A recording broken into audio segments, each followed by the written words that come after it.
በስመ አብ ወወልድ ወመንፈስ ቅዱስ አሐዱ አምላክ አሜን። ስለዚህ ንርእስኹም እነታ ጎይታ ብዶሙ ዝተበዘዋ ቤተ ክርስቲያን ክትሕልው መንፈስ ቅዱስ ጳጳሳት ገይሩ ኣብኡ ዝሸመኩም ነቲ ኩሉ መጓሰ ሓልው። ካብ 28 ክሳብ 29 ሚያዝያ 2018 ዓመተ ምህረት ቅዱስ ሲኖዶስ ኦርቶዶክስ ተዋህዶ ቤተ ክርስቲያን ትግራይ ኣብ ዘካየዶ ርኽበ ካህናት ምልአተ ጉባኤ ዘሕለፎም ውሳነታት ኣመልኪቱ ዝተወሃበ መግለጺ። ትግራይ ቅዱስ ሲኖዶስ ኦርቶዶክስ ተዋህዶ ቤተ ክርስቲያን ካብ ዕለት 28 ክሳብ ዕለት 29 ሚያዝያ 2018 ዓመተ ምህረት ብፍትሒ መንፈሳዊ ዓንቀጽ 5 ቁጽሪ 164 ድንጋገ መሰረት ስርዓተ ቀኖና ሓልዩ ኣብ ዘካየዶ ርኽበ ካህናት ምልአተ ጉባኤ ቅዱስ ሲኖዶስ ኦርቶዶክስ ተዋህዶ ቤተ ክርስቲያን ትግራይ ንኽልተ መዓልቲ ዝተኻየደ እንትኸውን ዝስዕቡ ውሳነታት ኣመሓላሊፉሎም። 1. ቅድስቲ ከተማ ኣኽሱም ጽዮን መሰረት እምነት ሕገ ልቦና ኦሪትን ክርስትናን ስለ ዝኾነት ቅድስቲ ከተማ ኣኽሱም ጽዮን ተባሂላ ክትጽዋዕ ቅዱስ ሲኖዶስ ኦርቶዶክስ ተዋህዶ ቤተ ክርስቲያን ትግራይ ወሲኑሎም። 2.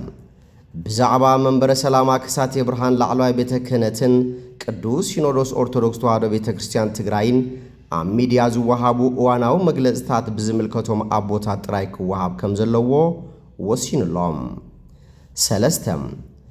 ዕለት 2 ሚያዝያ 2018 ዓመተ ምህረት ናይ ጎይታናን መድኃኒናን ኢየሱስ ክርስቶስ በዓል ዓርቢ ስቕለት ኣብ ቅድስቲ ከተማ ኣኽሱም ጽዮን ብወገን ተኸተልቲ እስልምና ተፈጢሩ ዝነበረ ህውከት ብናይ ቅድስቲ ከተማ ኣኽሱም ጽዮን መራሕቲ ሃይማኖትን ዓበይቲ ዓድን ብምርድዳእን ብሰላምን ከም ዝተፈትሐ ዝምስገን ኮይኑ ነዚ ብምርድዳእን ብምልዛብን ዝተወድአ ጉዳይ ብደገ ኮይኖም ኢዶም እንዳኣተው ሓላፍነት ዝጎደሎ እግዚኣብሔር ዘይፈትዎ ንዓብዪ ክቀጻጸል ዘላዕሉ ኣካላት ናብ ሰብኣዊ ልቦም ክምለሱን ኣደብ ክገብሩን ጻውዒት የቕርብ።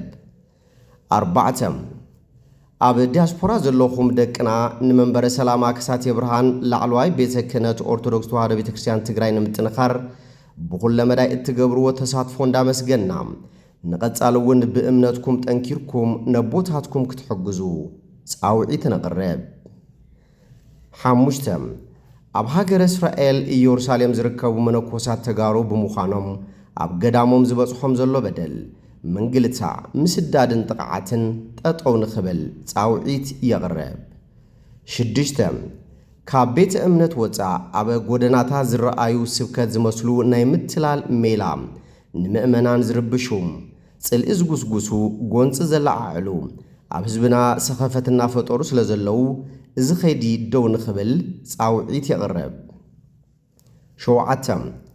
ኣብ መራሕቲ ትግራይ ዘሎ ፈላላይ ስዒቡ ዝተመዛበለን ዝተሰደደን ህዝብና ናብ መረበቱ ከይምለስ ዕንቅፋት ብምዃኑ ኣብ ህዝብና ሻቕሎቱን ዕፅዋን ይፈጥር ስለ ዘሎም ብሰላማዊ ልዝብ ህዝቦም ክመርሑ ነቲ ብሰብ ስራሕ ኣብ ውሽጢ ዓድን ስደትን ኣብ IDP ብሕማምን ብቁሪ ብጥሜት ብኣራዊት ዝሃልቕ ዘሎ ህዝብና ናብ መረበቱ ብቁልጡፍ ንኽምለስ ይጽውዕ።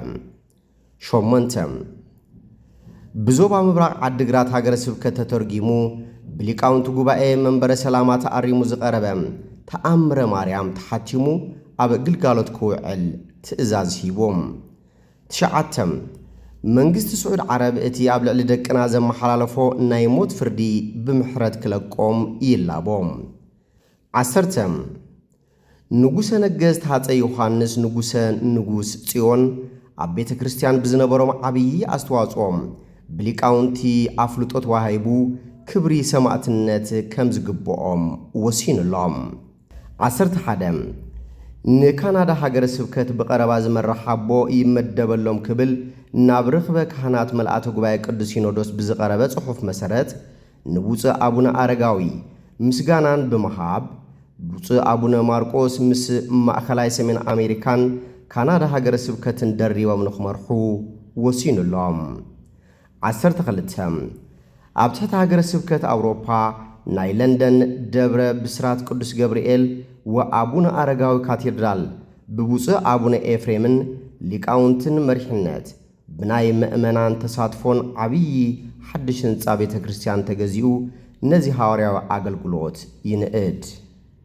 ኣብ መወዳእታ ቅዱስ ሲኖዶስ ኦርቶዶክስ ተዋህዶ ቤተ ክርስቲያን ትግራይ እግዚአብሔር አምላኽ ንኹሉ ወዲ ሰብ ሰላምን ፍቕርን ክህቦ ዝተመዛበለ ኣብ ስደትን ውሽጢ ዓድን ዘሎ ህዝብና ናብ መረበቱ ክምለስ ሰላምን ፍቕርን ክሰፍን ካብ ደቂቕ ክሳብ ልሂቕ ዘለኹም ናይ መንፈስ ቅዱስ ደቅና ናብ እግዚአብሔር ብጾም ጸሎትን ምህላን ኩሉ ግዜ ብዘይ ምቁራጽ ክትተግሁ ከም ዘለኩም መንፈሳዊ ጻውዒት ነቕርብ።